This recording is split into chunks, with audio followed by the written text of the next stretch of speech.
Hello everyone and welcome back to our backyard garden. Wow, what a beautiful day today. Today's Sunday, June 22nd. Um, so I'm going to give you another update and see how our garden's doing. So far, so good. The heat in the late June, well, the third week of June, it's picking up. So some of the tomatoes and some of the cucumber really loves that, and they are producing a lot of fruit from it. So this is one of our um, container here for the cucumbers. So I bought a 6-pack. Recall I bought a 6-pack, but I got more than 6 plants, so I just planted them all in this container. And then I also planted one outside on the ground. Now, so far for the past several weeks, I've been harvesting maybe over a dozen fruit so far from several of this plant vines here. Oh, we got one here we can harvest. Okay, so let me pick up this one. There we go. Not a bad size, right? Decent size. Well, we could pick this a little sooner. Okay. So here's how you can tell if the fruit is really over mature, or when they starting to develop. When it become not as green, and they become a little bit pale white, and then they have this white line. But this one is actually okay.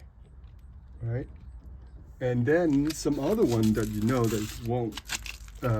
they won't reach maturity. For example, like some of this guy here with little odd shape like this. That's when you know that the fruit won't reach to its full potential maturity. And the reason for that is really because there's not enough nutrients brought in the ground to support the plant. Okay, so that's really the reason. Oh, here's another beautiful one. This one I think is too mature, but I think it's still good. So I'll pick this one. Okay. Now I would like to pick them a little sooner, like I said, but this is really quite fat, big. Typically they're about 6 inch, a little bit longer, but a little thinner. Let me see, what else do we have here. Now this one, you can see here, you can tell that this one is not getting nutrients, so the fruit doesn't develop into full potential, right? So you can tell the fruit is round, and at the end of the fruit, the base of the fruit is kind of pointed like this. It should be cylindrical, long cylindrical. And that's really beautiful. Now, at the beginning, several weeks ago, all the fruits are really great. They're just beautiful. And once the fruit produced, within maybe 4 days, it'll reach maturity. That's how fast the cucumbers are. So here is another one, but this one is much more, I would say, normal fruit look. Right there, you can see that. It's a normal looking fruit here, long, elongated, cylindrical, elongated. So I'll wait for this one to develop a little bit, bigger, then I'll pick that one. All right. So that's our Persian cucumber. Oh, by the way, you can also pick this and chop them up and use them. There's nothing wrong with the fruit. It's just that it's not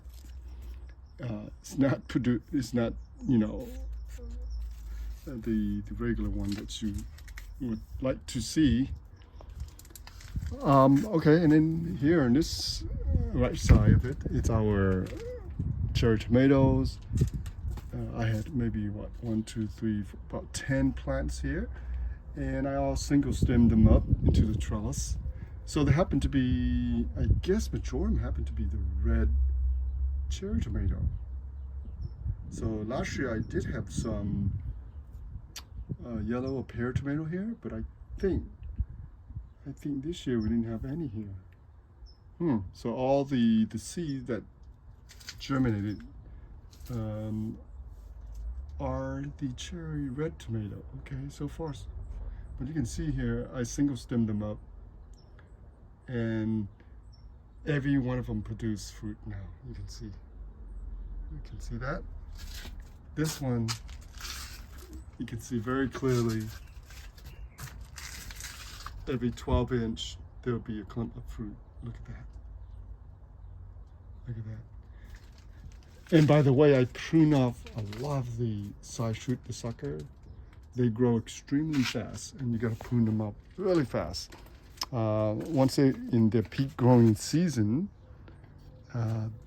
overnight they can grow several inches. Some of the sucker like this here. See how many I cut them off so far, and they're still growing back. Okay, but I just remove them so the plant will put more energy into producing the fruit instead. But here, look at that. And then even when I cut them off, they still grow back. Look at that. All right. So that's our tomatoes, and we have plenty of them. The herbs are doing quite well because they get good shade from the tomatoes. And I gave them plenty of water, so they like the herbs here, like the moisture. So, and then obviously this is our beautiful grapes. So I think this grape's been here almost 5 years now. So I think this is the third year that it produced the fruit. I think it been here more than 5 years, but this is the third or fourth year it produced fruit. And this year, I think it's probably the best so far. As you can see here, look at this. Look at that. There's a lot of fruit. Look at this. The fruit's a lot. So I try to contain the grapes vine within the corner section here. As you can see here, I prune up a lot of vine. But they're still growing. They keep going, and you still have to continue to prune them out. But look at this. There's so many fruits on here. Look at this. Here. This is. Oh, look at that. Look at that. Look at that. Oh my God. Yeah, this year is quite beautiful. Oh my God, look at this. So many fruits here. Okay. So that's I think it's one of our red variety of grapes. Oh my God, this is just gorgeous. Look at that. Isn't that beautiful? Yeah. So, and then to Chile, I relocated this, I think, Serrano chili from the other side of the garden to here. And this is the second year, so it didn't die on me over the winter, but I move it over to this side, and voila, now it's putting out a lot of flowers so far. And on the ground, all this here is our Malabar spinach. As you can see here, they germinated, they grow from the container, and I just leave them. So this is one of the container. I guess a lot of seeds must have, fell into this container. And they start growing, so I just leave them. Look at it everywhere. And now I'm allowing them to climb up the trellis, so it'll produce the next generation of flowers and its seeds. But as you can see here, if you look in the ground here, look at that. All those are Malabar spinach. It's just gorgeous. I already harvested so many of them already. But then some I just allow them to climb up the trellis, right? And this season, I think the Malabar spinach is just amazing, amazing.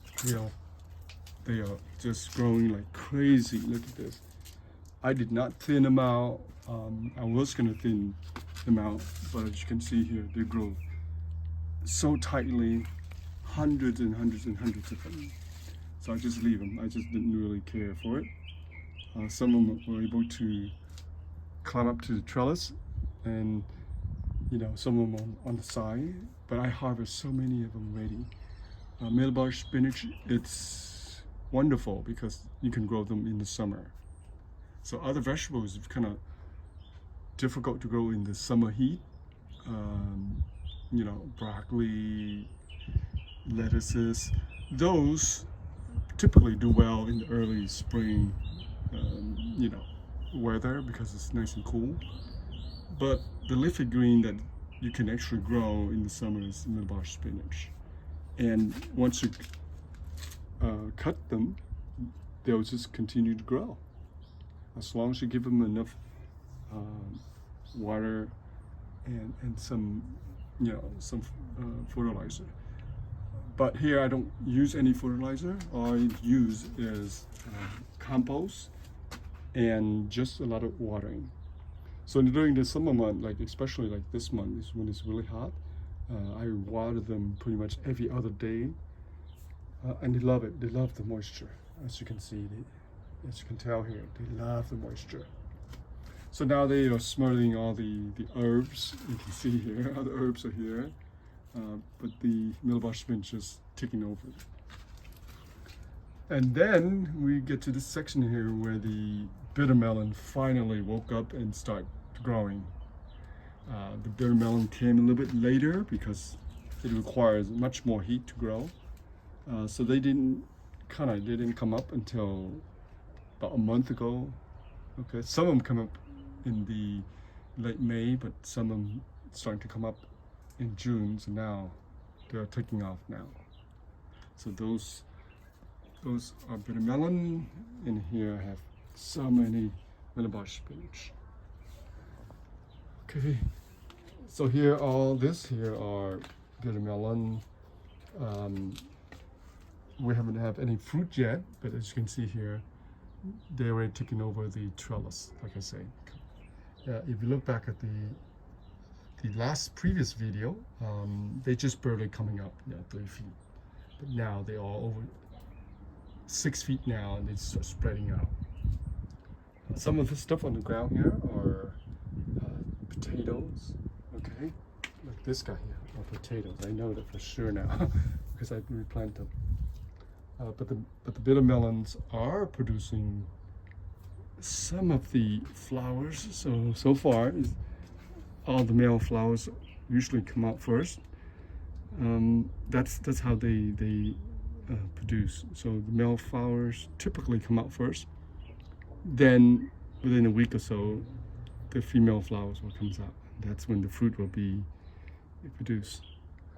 And then finally, at the end of this section here, as you remember, all the nasturtiums were here, so I removed them to allow the bitter melon to climb over, because the bitter melon they are very prolific. They will take over the entire trellis. But at the end of the whatever you want to call it runway here, I did spread out a whole bunch of nasturtiums seeds, and you can see here they start growing. Now some of this are the bitter melon that the seed from last season as well, so they start growing too. As soon as you give them some water, they just going crazy and they start growing everywhere, including the Malabar spinach. You can see there. But the bitter melon just keep on coming up because we had bitter melon here last season. Okay, so now I have to decide, should I remove the bitter melon and let the nasturtium comes up, or just let them be? Whichever plants able to get to the trellis first, I'll just let them be. Okay, so here, this spot here of the garden, it's very sandy as well. I didn't put down any fertilizer or any compost, but I just watered them, and then the nasturtium comes up. All right, so let's move back this way, and I'll give you another angle here, as you can see here.